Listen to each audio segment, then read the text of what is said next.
to, ya ada road to-nya. Ya kalau ada road to-nya berarti ada jalan pertama, lalu ada sambungannya, baru nanti kelak bisa tiba kan ya. Jadi apa yang ada di awal perjalanan ini dan nyambungnya kemana, ya nanti kita akan bicarakan di hari ini ya. Coba kalau ada pertanyaan, kalau ada masukan, kalau ada feedback ya silahkan ditaruh di chat room ya, nanti kita akan sama-sama lihat ya apakah sesuatu yang kita bisa diskusikan atau enggak. Uang tidak bisa membeli kebahagiaan. Demikian kata orang. Ya, kata orang demikian. Ya kalau ada yang setuju, ya boleh berikan jempolnya gitu ya. Katanya uang tidak bisa membeli kebahagiaan. Ya, sehingga dari kecil ya tumbuh dewasa sampai nanti kita lulus sekolah, lulus kuliah, jatuh cinta, ya lalu tambah tua sampai punya anak lagi, lalu sampai kita menjadi cucu dan lain-lain gitu ya. Kita diberikan satu konsep, yaitu bahwa uang tidak bisa membeli kebahagiaan. Saya setuju, setuju. Tapi ada tapinya. Tapi terutama apa? Jika belum berada di rekening kita. Ya jadi enggak, ini sebuah anekdot aja ya, sebuah jokes ya.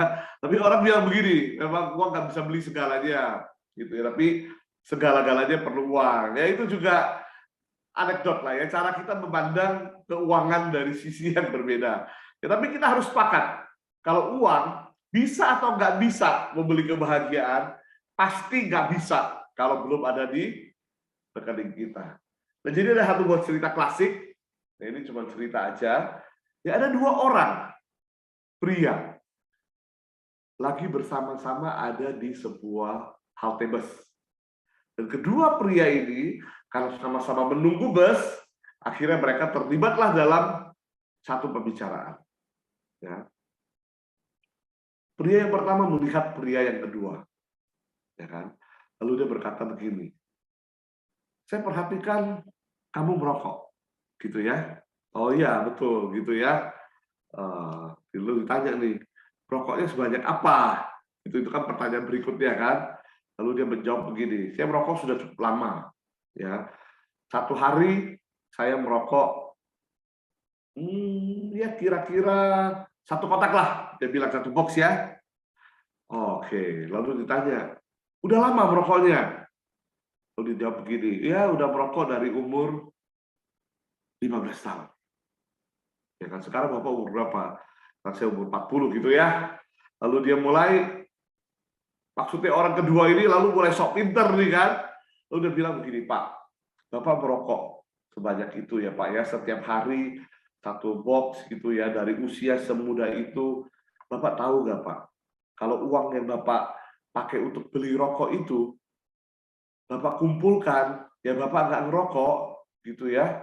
Saat ini Pak, Bapak tahu nggak, Bapak kira-kira udah punya berapa? Orangnya bilang, ya coba boleh berapa gitu ya. Dia bilang begini, Bapak kira-kira akan sudah punya 200 juta Pak. Bapak udah bisa beli mobil. Bapak nggak perlu lagi di sini nunggu bus. Seandainya Bapak tidak merokok. Dia bilang seperti itu. Orang yang pertama dengar ya, lalu dia bilang, ya, betul, oke, setuju. Ya, lalu orang pertama tanyalah kepada orang kedua, kalau Bapak sendiri gimana? Apakah Bapak merokok? Gitu ya. Lalu orang kedua bilang, oh saya nggak merokok. Gitu ya. Dia bilang, karena alasannya apa? Ini, itu. Terus orang pertama cuma tanya begini, Bapak nggak merokok? Dari usia muda seperti yang saya lakukan ya? Setuju. Kalau gitu, mobil Bapak di mana?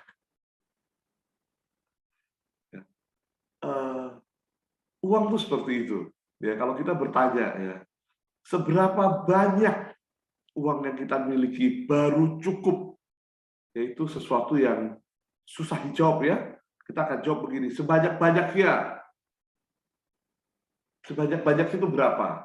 Gitu. Jadi kita harus sebenarnya belajar melihat ya bahwa uang ini sesuatu yang kita nggak bisa kategorikan setiap orang punya satu pandangan yang sama.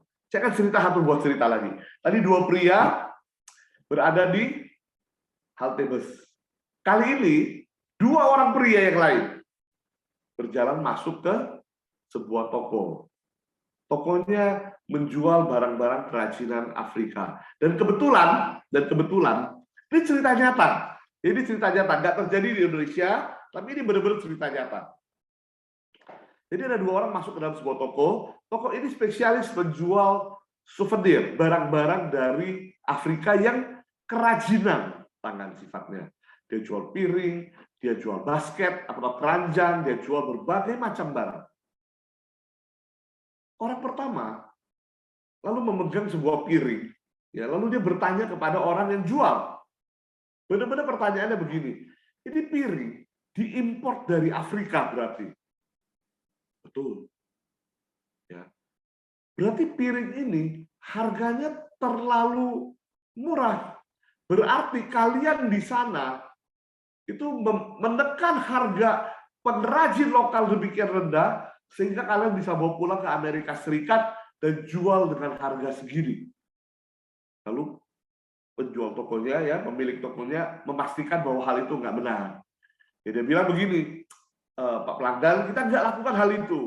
Bahkan saya sendiri, itu pemilik tokonya, kadang-kadang saya juga terbang ke sana untuk memilih barang yang kita mau jual, dan saya pastikan orang-orang ini karena menjual barang kerajinan ini harganya fair dan mereka punya kehidupan yang baik.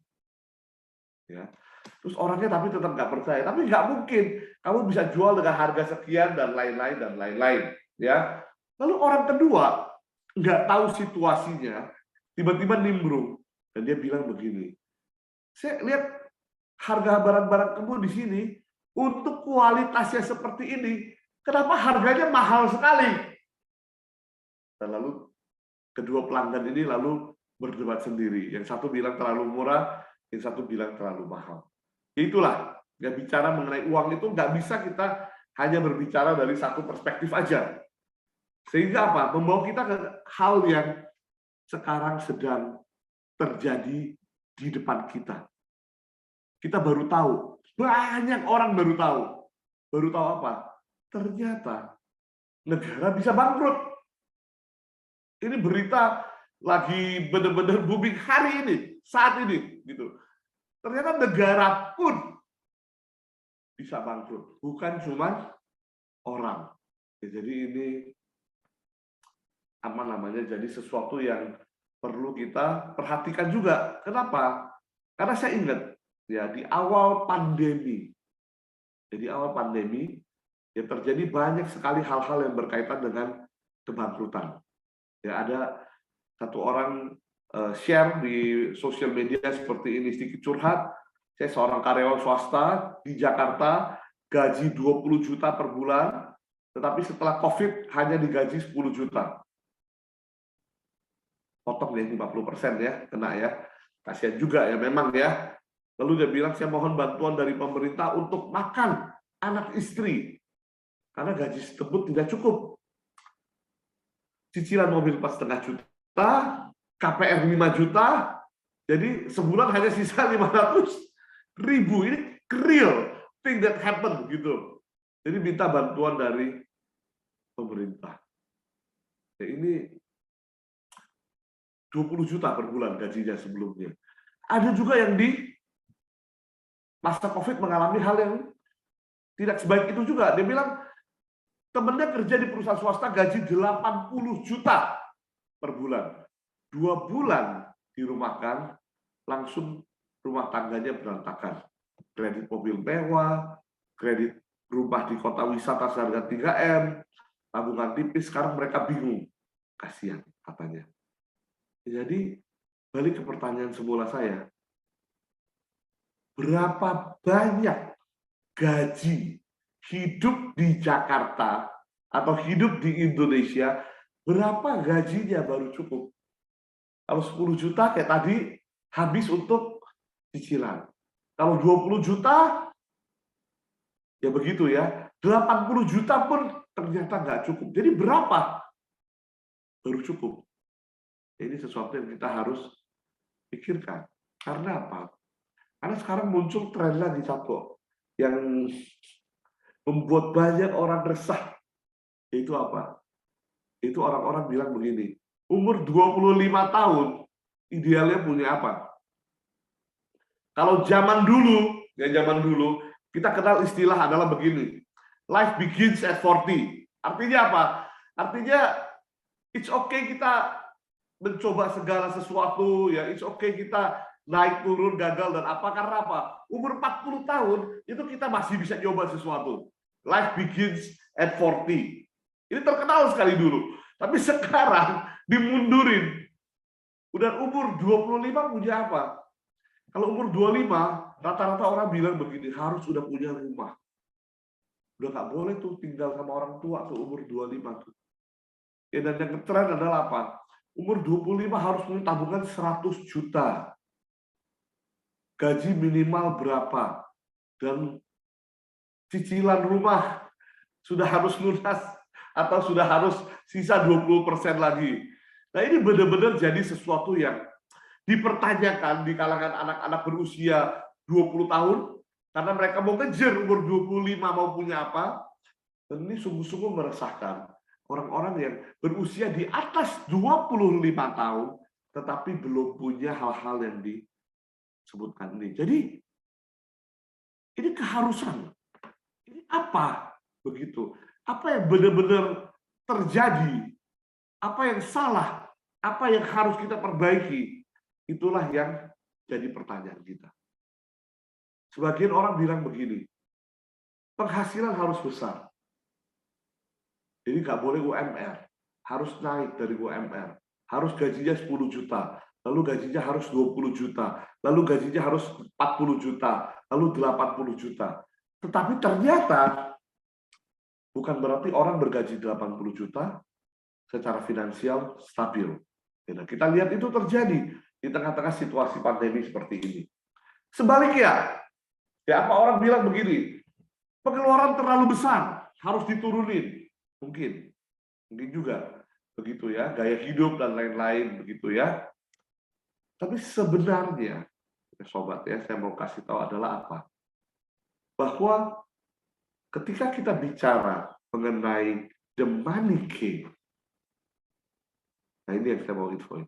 Ketika kita bicara mengenai keuangan, ya, dan sekedar informasi ya untuk yang mungkin tahu, mungkin nggak tahu ya, saya 18 tahun berada di sebuah lembaga keuangan.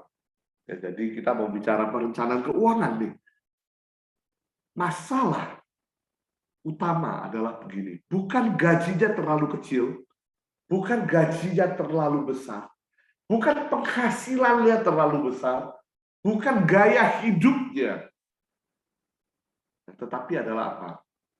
Tetapi adalah perencanaan keuangannya itu yang kurang matang. Maka kita yang gajinya di bawah 80 juta, kita akan pikir gini, kok bisa ya orang 80 juta gajinya sebulan tetapi hidupnya berantakan dalam waktu singkat. Orang yang bergaji besar, kadang-kadang mungkin juga lihat, dengan bertanya-tanya, bukan menghina, ya tapi dengan bertanya-tanya, gimana bisa hidup kalau gajinya di bawah sekarang?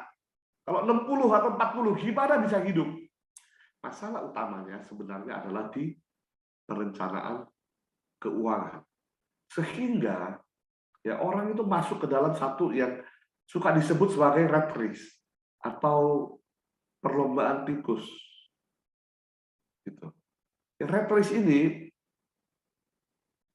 adalah satu perlombaan. Ya kalau kita ingat hamster begitu ya di dalam apa itu namanya? Kandangnya ada rodanya begitu, dia lari, ya semakin dia lari, semakin cepat dia dipaksa lari juga, dan semakin cepat dia lari, semakin dia lelah, semakin dia nggak bisa berhenti lari tanpa melukai dirinya. Itu rat race. Saya tahu ya gambaran saya ya. Hamster yang lari di dalam rodanya itu, ketika dia mulai bergerak pelan-pelan, mulai jalan, itu it's fun buat dia. Tapi semakin dia cepat berlari, semakin dia nggak bisa berhenti lari. Karena semakin cepat juga rodanya berputar, memaksa dia semakin cepat lagi lari, dan saat dia mau berhenti, ya dia akan terluka. Ya inilah rat race. Dan kita, banyak di antara kita, ya sedihnya terjebak seperti itu. Semakin besar penghasilan kita, semakin besar gaya hidup kita, maka perlu semakin besar juga bekerja semakin keras, tapi gaya hidup juga ikut naik, bekerja lagi semakin keras, dan akhirnya kita termasuk putaran-putaran ini, sehingga suatu hari, kalau kita memutuskan kita mau keluar daripada rat race ini, kita yang akan mengalami luka-luka juga, seperti hamster tersebut. Jadi, ini yang harus kita sadari. Ini yang posisi di mana kita berada pada saat ini. Seringkali seperti itu. Nah, sehingga Limra itu membuat satu survei. Ya kan, dan hasilnya cukup mencengangkan. Hasilnya cukup mencengangkan. Yaitu apa? Yaitu mereka mensurvei dalam jangka waktu yang panjang, 40 tahun. Di usia 25 sampai 65.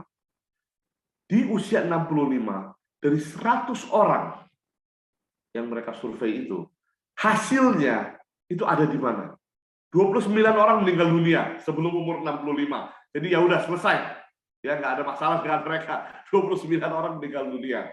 Ya masih ada berapa? Masih ada 71 orang. Satu orang kaya, wealthy. 4 orang financially independent. Jadi tidak tergantung kepada orang lain secara finansial. Ya, 5 orang tetap harus bekerja untuk hidup di usia 65. 12 orang sudah menyatakan diri bangkrut. Dan 49, artinya separuhnya, yaitu bergantung kepada orang lain. Terutama bergantung kepada anak. Nah, itulah kenyataan kehidupan kita pada saat ini. Karena itu, ayo kita ada waktu mungkin sekitar 40-50 menit, ya maksimal 1 jam. Ayo kita bongkar beberapa pemikiran kita tentang uang dan apa yang kita bisa lakukan untuk mengatasi hal tersebut. Ya, jadi yang pertama, ya apa itu? Ketika kita bicara uang, ketika kita bekerja, ketika kita membeli sesuatu, ketika kita berbicara tentang uang, kita selalu bilang begini, uang itu netral. Hati-hati. Ya, jadi kita selalu bilang begini, uang itu netral. Kalau seseorang boros, itu karena memang bawaannya dia boros. Nah, coba pause sebentar. Ya, siapa yang setuju dengan hal ini? Uang itu netral. Dan kalau seseorang punya kesalahan pengelolaan keuangan, atau dia boros, atau dia yang lain-lain, itu semuanya salah dia. Nah, siapa yang setuju? Coba boleh reset. Saya bisa lihat dari sini yang reset. Ya, ada yang setuju? Kalau uang itu netral, atau nggak ada yang setuju bahwa uang itu netral? Oke, sekalian nyapa. Selamat sore, Panggara. Oke, Bu Marlin, Bu Rita, Selamat sore halo. Pak Agus. Oke, ada Karina, ada Bu Ivy, selamat siang. Ya, oke, ada beberapa ini, ada Neil, selamat siang. Ya, Bu Jumita, Pak Reza. Oke, ada beberapa ya, ada satu sih setuju ya, katanya uang itu netral. Saya punya kabar buruk. Ya, saya pause dulu di sini. Dalam artian begini, ketika kita bicara gaya hidupnya yang mahal, gitu ya, setuju. Oke, kebanyakan setuju. Saya mau bilang begini, kalau kita lihat dari sisi uang itu sebagai satu alat, ya, uang itu netral. Setuju ya. Tetapi uang itu punya kuasa-kuasa tertentu. Yaitu apa? uang tuh sebenarnya tidak 100% netral. Karena apa?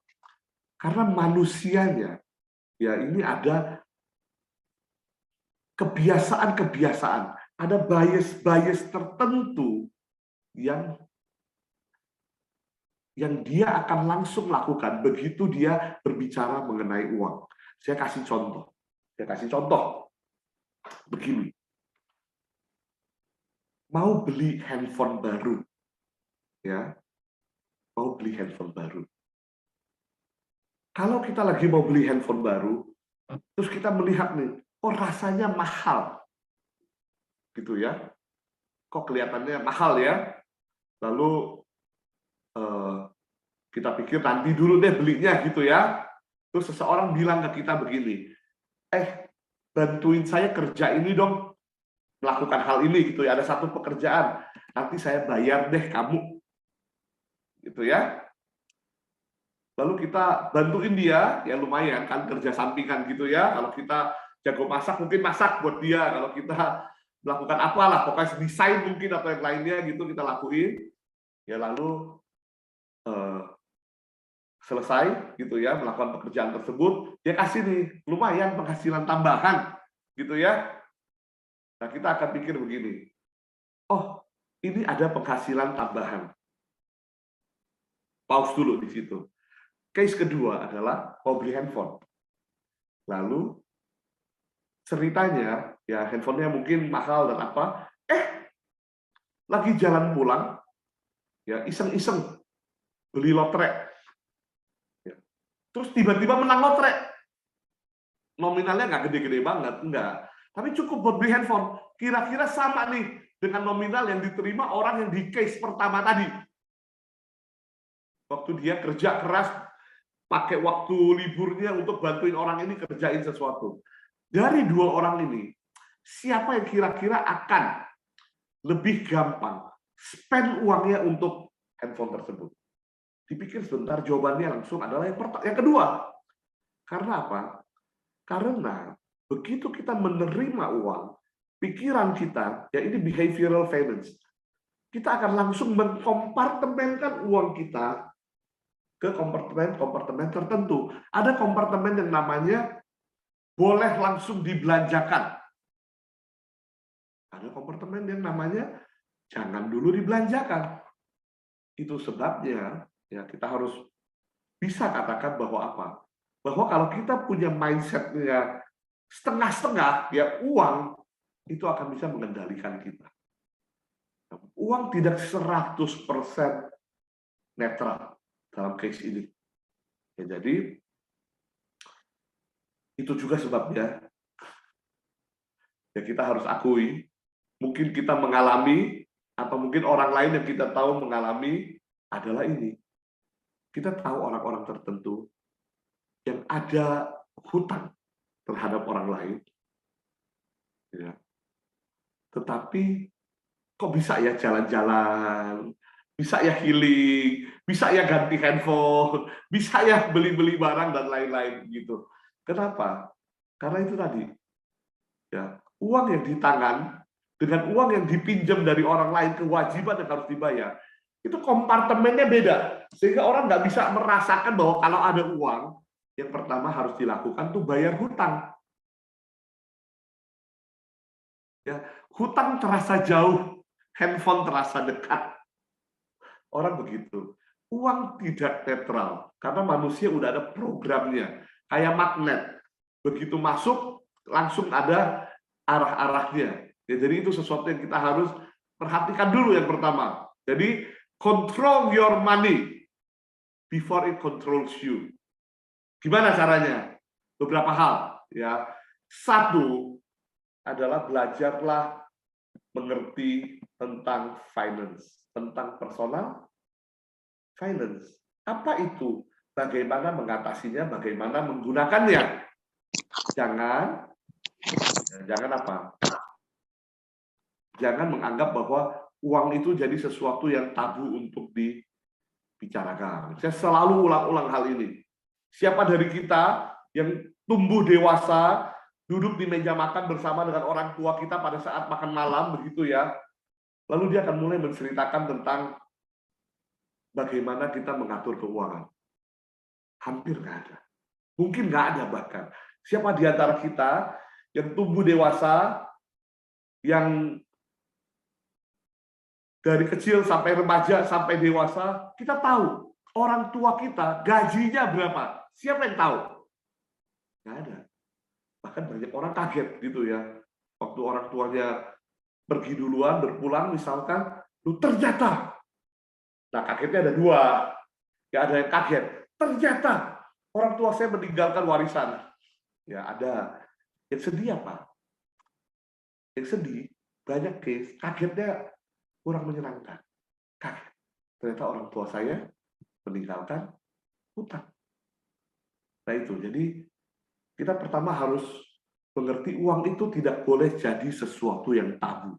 Karena uang itu terlalu berpengaruh dalam kehidupan kita. Yang kedua adalah jangan pernah berbohong kepada diri sendiri tentang keadaan keuangan kita. Coba dipikir sebentar kalimatnya, karena kan langsung mau bela diri kan, oh nggak mungkin saya mah nggak pernah bohong sama diri sendiri gitu ya. Oke, nggak apa-apa, tapi dipikir aja sebentar. Jangan pernah berbohong kepada diri sendiri tentang keadaan keuangan kita. Gaji segini, ada keperluan. Saya nggak bilang boros ya, ada keperluan. Benar, ini penting keperluannya. Terus kita ngomong begini sama diri kita. Nggak apa-apa, nanti bisa. Nggak tahu gimana caranya, ya nanti bisa deh. Itu hati-hati. Ya kita bangsa Indonesia, bangsa yang berketuhanan yang Maha Esa, kita percaya Tuhan pelihara, saya setuju. Tapi hati-hati, hati-hati. Ya, jangan ngada-ngada, ya jangan ngadi-ngadi kata orang. Dan yang ketiga, yang paling penting, saya akan ulang ini 1000 kali kalau ketemu dengan saya, itu apa? Kita hanya boleh menghabiskan lebih sedikit daripada apa yang kita dapatkan. Saya tahu, semua orang akan bilang, itu mah udah tahu, gitu ya. Percayalah, nggak segampang itu. Ya, nggak segampang itu. Ya, buktinya kita udah lihat ya, teman-teman kita bergaji 20 juta, teman-teman kita bergaji 80 juta, ternyata juga terlibat masalah dengan spending mereka. Gitu ya. Jadi itu yang pertama. Uang harus jadi tools. Uang harus jadi alat. Uang harus kita kontrol. Jangan sebaliknya, biarkan diri kita dikontrol oleh uang. Hal kedua. Kita suka ngomong begini. Ini bahasa Inggris gitu ya, bahasa Inggris nggak usah dipikir lah ya. Bahasa Indonesia itu begini. Duit gua. Duit gue kok. Setuju? Ya kan? Kita kalau mau beli sesuatu, terus ada orang nanya, lu beneran mau beli? Kita jawabnya apa? Kita jawabnya begini. Suka-suka gua, duit gua kok.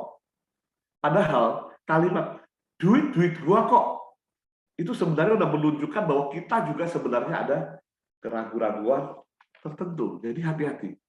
Karena duit bukan duit lu, bukan. Tapi duit itu apa?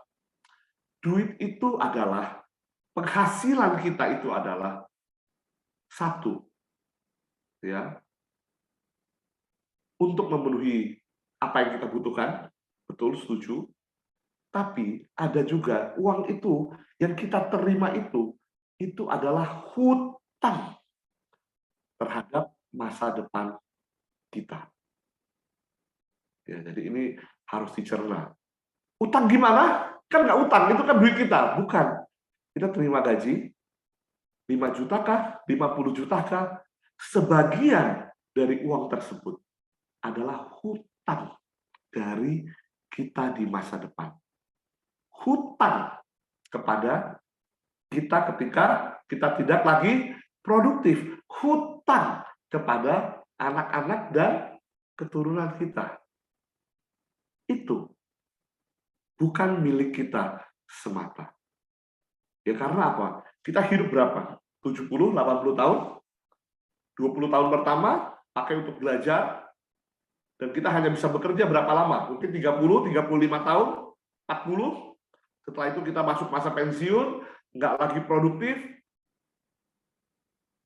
Nah itu adalah area-area di mana kita harus bayar hutang dengan uang yang kita hasilkan ketika kita masih produktif.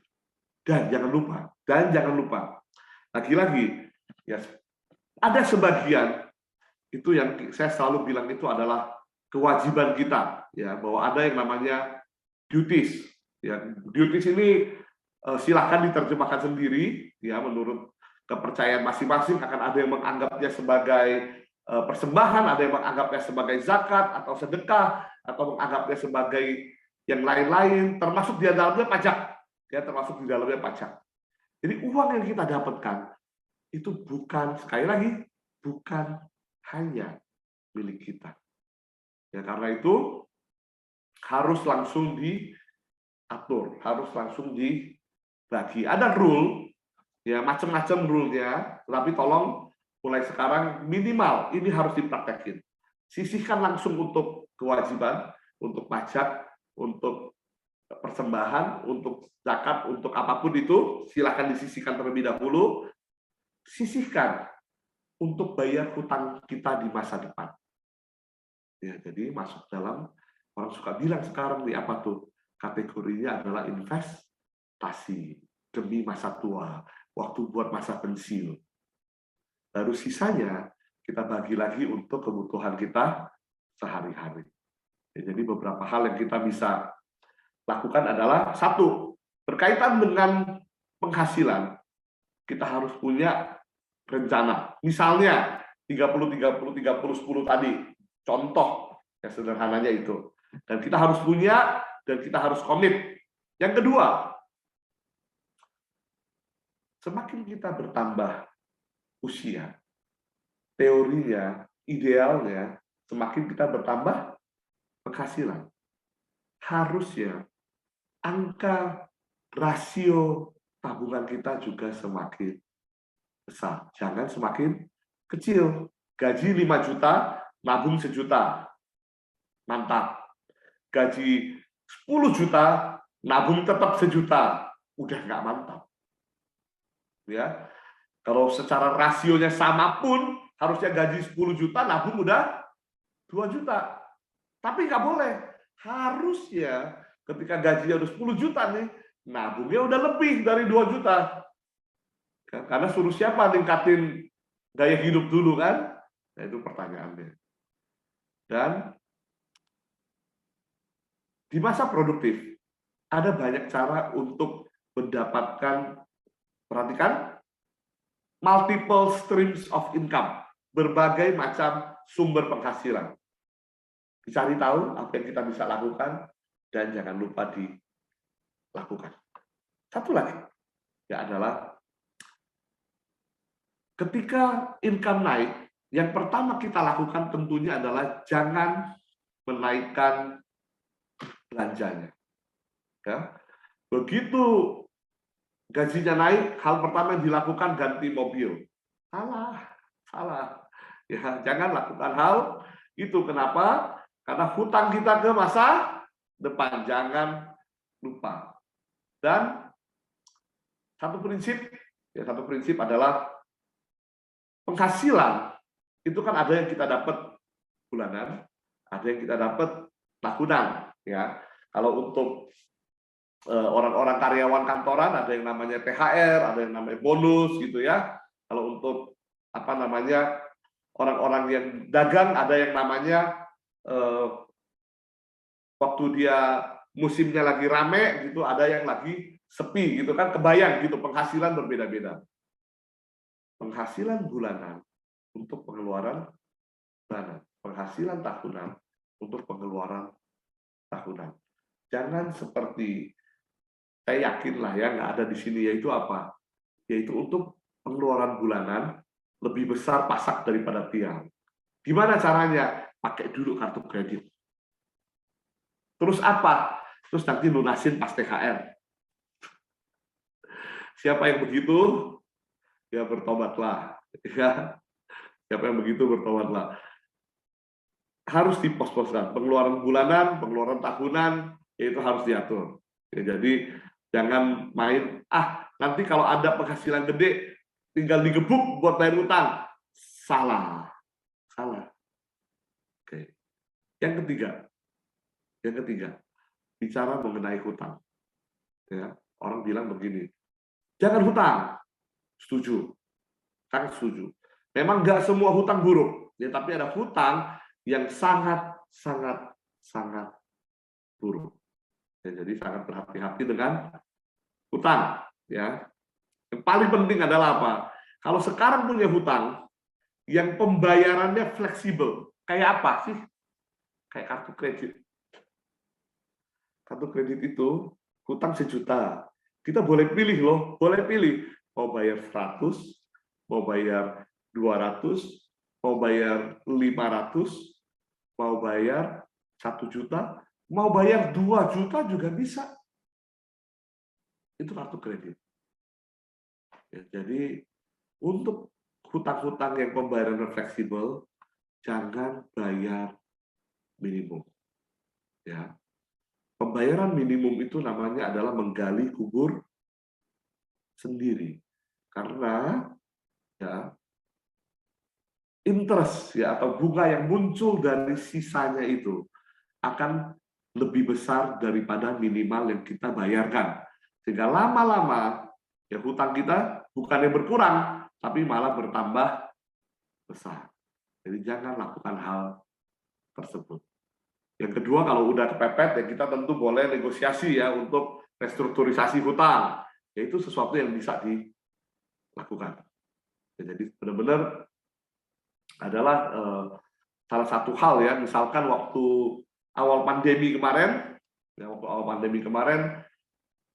Presiden Jokowi mengumumkan apa? Dia mengumumkan begini, bahwa untuk pelaku UMKM, ya kan, dengan batasan-batasan tertentu, dengan syarat-syarat tertentu, begitu ya, bisa melakukan restrukturisasi utang dan harus dipenuhin gitu ya. Jadi banyak perusahaan leasing waktu itu, wah, ribet sekali gitu ya pekerjaan mereka ya. Dan 6 bulan jangka waktu grace period yang dikasih oleh pemerintah, wah perusahaan leasing nggak ada pemasukan tuh. Ya, jadi, tapi bisa hampir semua jenis hutang, yaitu bisa di restructure.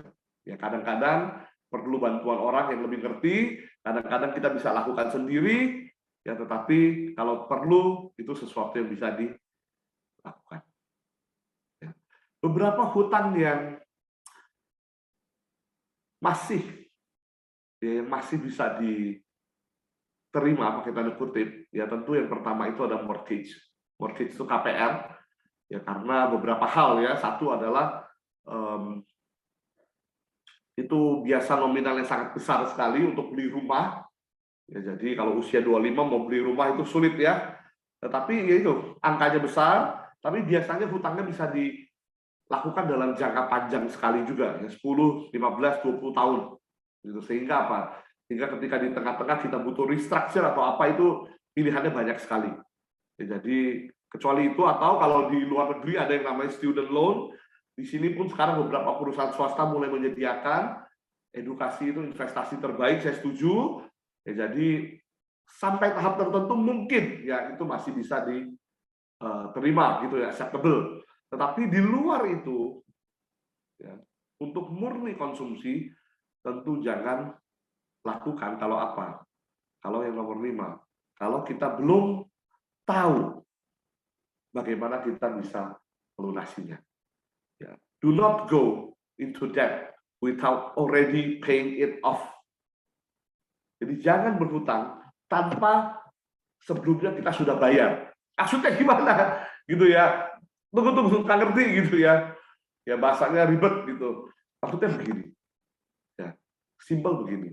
Jangan hutang kalau nggak bisa bayar. Sangat sederhana. Ya, kita mau beli barang di kartu kredit, ya jangan lewat angka di mana di akhir bulan saat kita perlu melunasinya, kita nggak bisa lunasi semua. Dan ini berbahaya, kenapa? Karena saya kasih contoh yang sangat simpel, kalau kita pakai kartu kredit, ya untuk membeli keperluan sehari-hari, dan kita nggak lunasin pada waktunya, bayangkan apa yang terjadi bulan depan. Kebutuhan sehari-hari kita berkurang nggak? Bulan depan nggak jadi makan, gitu, nggak perlu makan. Dari 30 hari, bulan depan cuma perlu makan 15 hari, kan nggak. Di bulan depan, angka yang sama akan nambah, kemampuan membayar kita akan sama, nggak bisa bayar semuanya, dan ini akan bergulung terus, makin lama makin besar. Jadi, balik ke nomor 4 sebentar. Ya, ada peribahasa bilang begini, if it's too good to be true, ya then it's too good to be true. Maksudnya, kalau ada sesuatu yang rasanya terlalu muluk untuk jadi kenyataan, ya mungkin memang begitu. Ya, dihindari aja.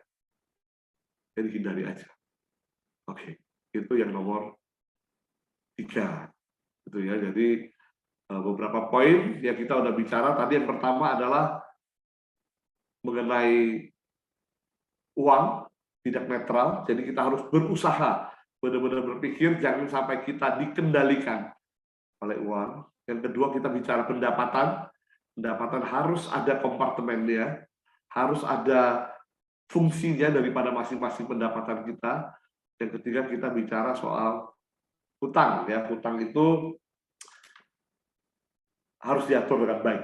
Ya. Nah, gimana caranya gitu ya? Gimana caranya ngatur hutang? Gimana caranya ngatur pendapatan? Gimana caranya ngatur apa namanya keuangan dan lain-lain nanti. Sebentar, saya mau arahin kita ke sana, tapi nanti setelah ini. Itu apa? Lihat yang keempat dulu. Setelah COVID, rasanya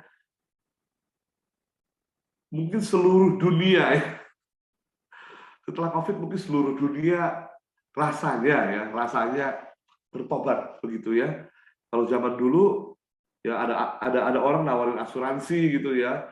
Kita selalu bilang, "Oh, nggak perlu lah," gitu ya. "Nantilah, masih sehat." Gitu ya. Asuransi mobil gitu, nggak perlu lah. Detailnya hati-hati kok. Kan jarang dipakai mobilnya, ngapain beli asuransi gitu kan ya. Tapi setelah COVID kejadian, ya kita semua baru kaget ya. Ternyata penting sekali punya asuransi ya. Ketika jutaan orang sekaligus memerlukan hal itu. Gitu. Jadi saya rasa kita sudah dibuka pikirannya, ya sudah sadar akan pentingnya asuransi, ya it's good gitu ya. Cuman memang begini, enggak semua asuransi itu untuk semua orang. Sayangnya begitu. Ya misalnya begini. Sekarang orang kalau mau jual asuransi itu banyak sekali yang jualnya produk unit link begitu. Ya, jadi katanya ada asuransinya, ada investasinya, dan lain-lain. Ya, sayangnya itu bukan buat semua orang. Bukan semua orang perlu produk itu. Itu yang pertama. Ya, jadi harus dipikir ke sana. Yang kedua, kita sering dengar begini.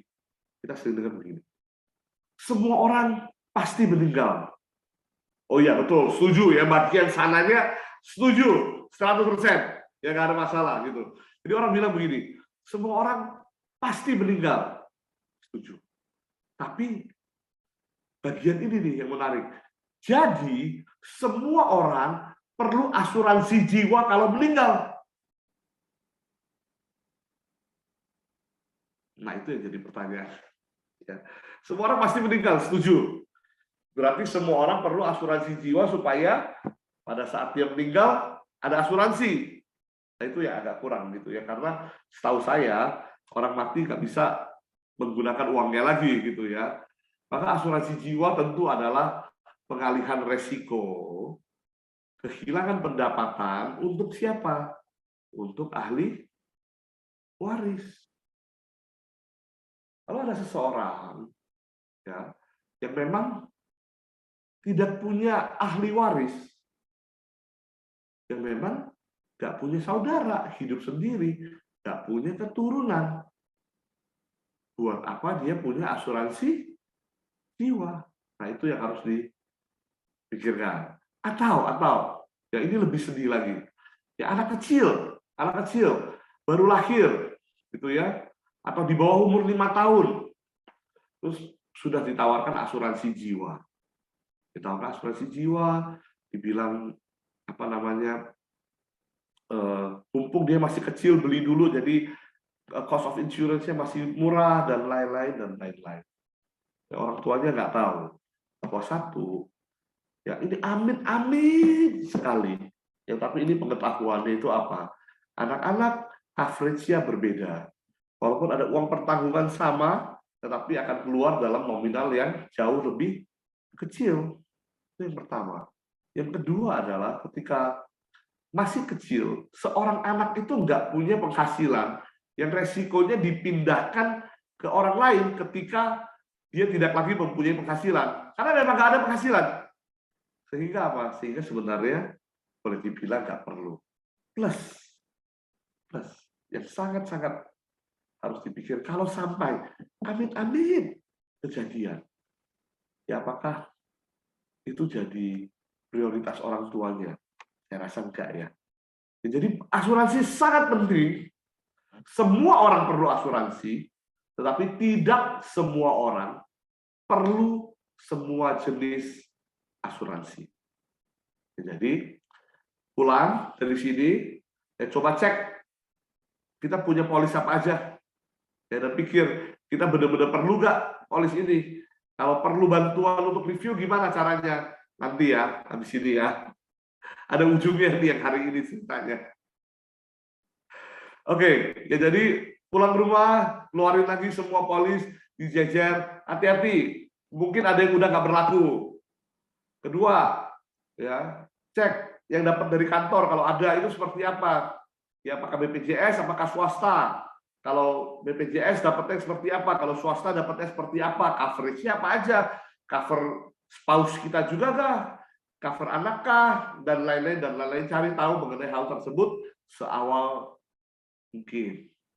Kemudian apa? Ya, kalau perlu bantuan, karena ini ada sesuatu yang sangat spesifik, saya setuju. Ini ada skill yang apa ya? Sangat niche kali ya ngomongnya ya, sangat perlu expertise tertentu gitu. Kalau perlu, carilah orang yang mengerti. Sayangnya seringkali orang yang benar-benar mengerti dan bisa membantu kita dan mau membantu kita itu bukan orang yang ada di depan kita lagi nawarin asuransi kepada kita. Jadi hati-hati ya, hati-hati. Memang yang jual asuransi tentu maksud hatinya juga baik gitu ya. Tetapi seringkali dia bukan orang yang paling tepat untuk menyarankan sesuatu kepada kita. Tergantung ya. Karena apa? Karena kita harus baik-baik nih lihat agennya itu ya apakah benar-benar bisa dipegang, apakah benar-benar memikirkan kebaikan kita atau ya kita tahu ya hanya memikirkan mengenai komisi atau target atau penjualan dan lain-lain. Oke, jadi ini beberapa hal yang kita perlu perhatikan. Yang kelima, yang bicara mengenai penghasilan kita, kok rasanya nggak beli apa-apa, tapi kok gaji numpang lewat gitu ya. Tapi kayaknya nggak beli apa-apa gitu, barang di rumah juga nggak nambah, pergi keluar untuk restoran dan fancy juga nggak ada, tapi duitnya hilang, gimana? Itu pertanyaan gitu ya. Jadi salah satu yang sering kita lakukan secara nggak sadar itu adalah ini. Ketika ada barang lagi sale, kita jadi pengen beli. Saya kasih contoh satu lucu sekali. Ya, saya tutup mereknya ya. Saya ada orang yang pakai ini apa namanya minyak kayu putih begitu. beberapa hari yang lalu ya saya pergi ya dan saya lihat ya di satu toko apa namanya tuh ya tokonya ya toko franchise farmasi yang ada di mall gitu ya. Jadi ada franchise farmasi yang ada di mall tuh ya, dan dia menjual nih yang biasa saya pakai nih ya, diskon 45% gitu ya. Waduh, langsung jadi kepikiran pengen beli gitu ya. Nah, ini hati-hati nih. Sering juga lagi buka ini nih, lagi buka aplikasi marketplace gitu ya. Terus dia tiba-tiba tulis nih, diskon 50%. Barangnya jadi sekian harganya gitu ya. Kita lalu jadi kepikiran, oh langsung pengen beli. Hati-hati. Ya. Karena apa? Karena ya itu begitu lihat harganya begitu diskon 40% gitu ya. Terus saya cek harganya di situ berapa gitu ya. Saya coba iseng-iseng cari lagi harganya. Biasanya belinya kok rasanya nggak jauh dari situ ya. Ternyata memang dia jual lebih murah sedikit, nggak sampai 45%. Karena kalau kita lihat harganya di online, ternyata banyak yang harganya mirip-mirip. Jadi belum tentu semua yang ditulis sale itu kalau dibeli itu untung. Ya, jadi no, enggak aja. Gitu ya. Kalau kita beli barang harus karena apa? Sorry ya. Kalau kita beli barang harus karena kita butuh. Ya bukan karena ada di sale-sale tertentu gitu ya. Karena apalagi kalau nggak ada orang lain yang dia jual, kita juga nggak tahu itu sebenarnya benar-benar harga asalnya berapa, didiskon jadi berapa, atau memang cuma ditambahin tulisan sale aja, nggak ada pembanding gitu ya. Jadi nggak gitu. Beli barang adalah kalau kita punya kebutuhannya dan gimana caranya. Ini yang harus kita pikir baik-baik, yaitu apa? Karena saya mau tanya, apakah semua yang hadir di hari ini nih, sini nih, sudah punya financial goal? Itu yang jadi pertanyaan pertama. Apakah kita punya tujuan finansial yang smart? Ya, kita tahu kalau dalam dunia pekerjaan kita mau bikin goal, itu goalnya harus smart. Smart maksudnya gimana gitu ya? Singkat sekali ya, karena ini topik yang bukan saya mau bahas hari ini gitu ya. Smart itu maksudnya harus spesifik. Ya, harus clear apa yang kita mau lakukan. Saya mau pensiun enak. Itu nggak smart. Gitu. Saya mau pensiun enak. Pensiun enak itu maksudnya gimana? Pensiunnya di Maldives, dengan pensiunnya di Jakarta, dengan pensiun di Shanghai misalnya, dengan pensiun di New York, itu semua butuh jumlah uang yang berbeda-beda. Pensiun enaknya maksudnya gimana? Gitu. Saya mau nikah. Ya tentu kalau mau nikah penting untuk punya calonnya dulu, gitu. Tapi anggaplah udah ada, ya saya mau nikah. Mau nikah di mana? Mau undang berapa orang? Mau makanannya seperti apa? Mau adain di berapa kota, misalnya sekarang ngetrend ya, nikah di 7 kota gitu. Itu semua perlu perencanaan keuangan yang beda. Jadi spesifik, smart, mulai dari spesifik, measurable. Kita bisa tahu kita mau menikah berapa lama, 2 tahun lagi, butuh berapa, butuh sekian. Oke, setahun kemudian, apakah kita sudah punya separuhnya? Nah, itu harus bisa diukur. Ya. Achievable. Saya mau nikah. Kapan? 2 tahun lagi. Butuh berapa? Butuh sekian. Kok gede sekali? Iya, karena saya mau adain di 7 kota. Masing-masing kota 7 hari, 7 malam pestanya. Setelah itu mau honeymoon 77 hari. Keliling 7 negara. Tapi lupa, gajinya UMR. Itu nggak achievable. Ya, jadi jangan gitu ya. Lalu realistik, ya itu berkaitan dengan bagian-bagian lain dari kehidupan kita. Saya mau pensiun di usia 45 gitu ya. Tetapi ternyata pada saat umur 45 ya ternyata kita punya anak yang masih kecil. Ya bukan hal yang bijaksana juga karena bertentangan dengan goal-goal lain dalam hidup kita, dan harus ada jangka waktunya, ya time bound. Ya, kita mau lakukan dalam berapa lama, untuk kapan, itu harus ada catatan waktunya. Nah, kita akan bicara mengenai hal ini lebih detail lagi nanti disambungan daripada episode ini ya. Nah, jadi financial goal, kalau belum punya, kalau tidak punya, itulah yang jadi masalah. Karena apa? Karena satu, kita jadi nggak tahu kalau kita saving, itu saving untuk apa. Yang kedua adalah kita nggak tahu kalau kita spending, apakah itu membawa kita lebih dekat ke goal kita, atau malah sebaliknya menjauhkan kita daripada goal kita. Jadi hal yang paling penting, pertama itu adalah kita harus punya yang namanya financial goal. Ya. Lalu baca lagi. Beli barang, baca yang di bawah tuh, yang ada tulisan warna merah tuh. Beli barang adalah kalau butuh. Dan ingat, beli barang waktu lagi sale misalnya, atau waktu kita rasa it's a good deal gitu ya, itu boleh. Boleh, tentu boleh ya. Kalau bahasanya tadi gimana? Duit-duit gue gitu ya. Tapi ingat bahwa ada yang namanya maintenance. Nah, setelah ini, setiap barang yang kita beli itu ada cost-nya, ada depresiasinya, ada biaya maintenance-nya. Kalau mobil ada biaya pemeliharaan, ada biaya bahan bakar, ada biaya-biaya lainnya. Itu yang harus kita perhitungkan.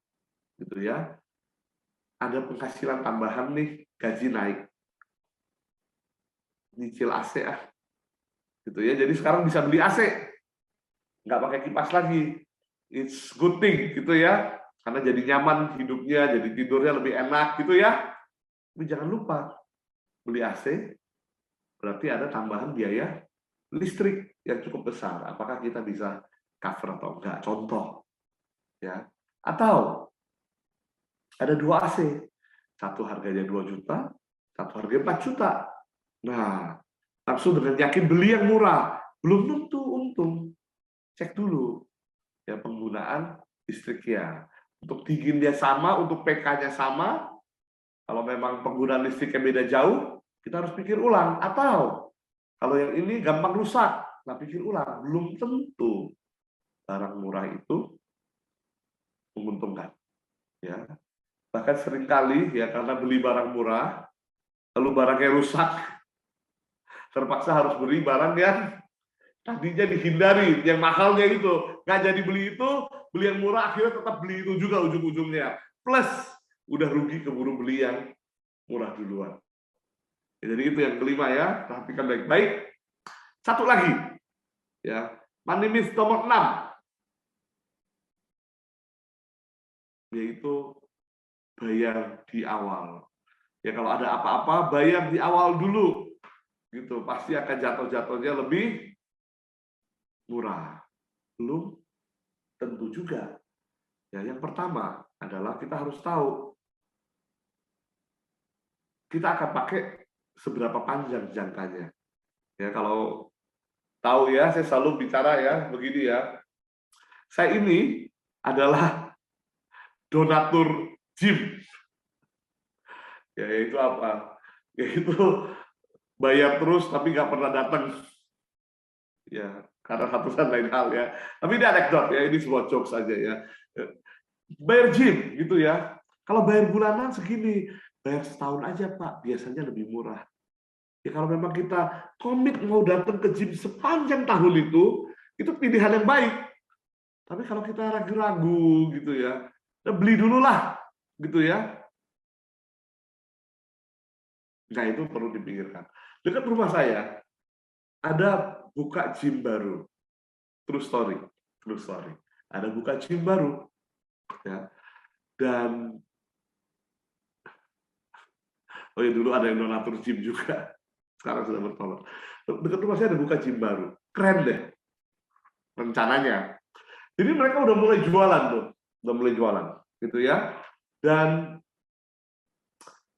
kalau bayar 1 tahun di muka pada saat itu, ya, itu akan dapat potongan yang lumayan, sangat lumayan.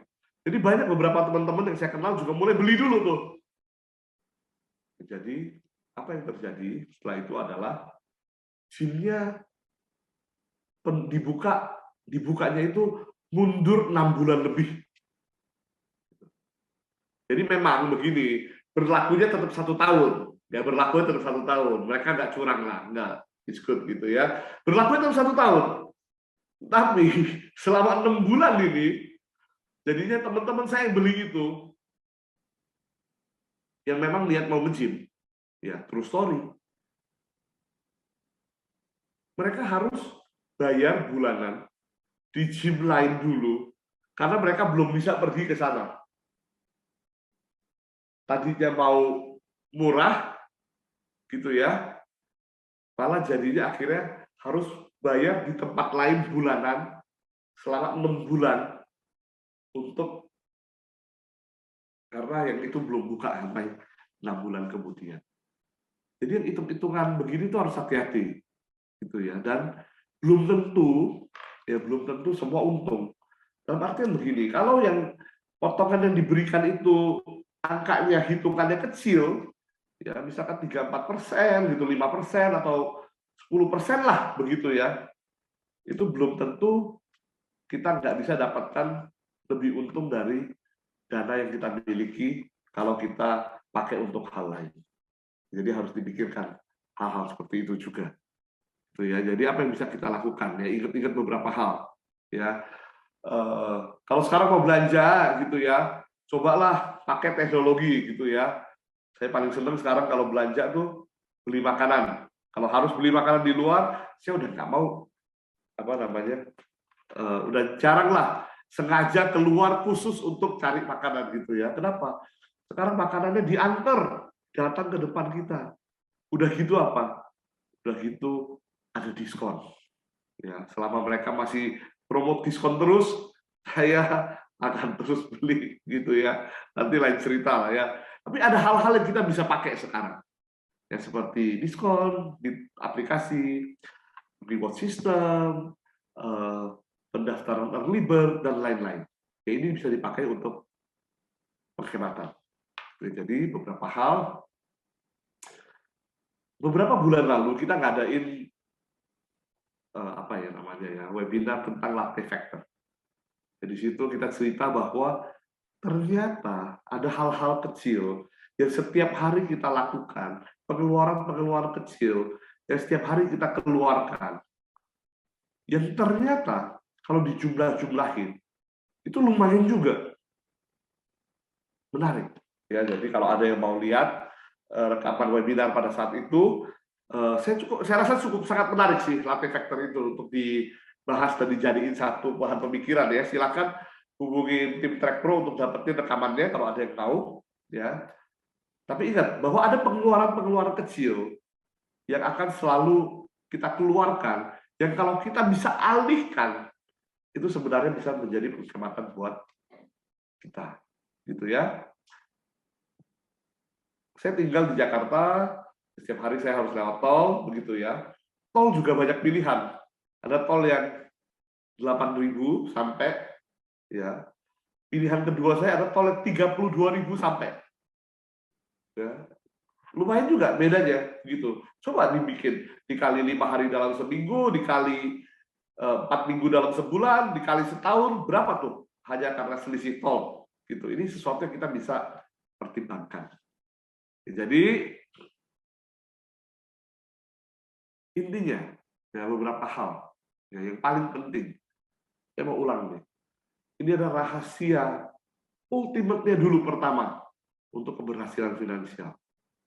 Ya, dan ini berlaku di semua orang. Nggak peduli dia orang kaya raya, dia orang biasa, dia UMR, di bawah UMR, atau penghasilannya 80 juta kayak orang tadi gitu yang dicontohnya. Yaitu apa?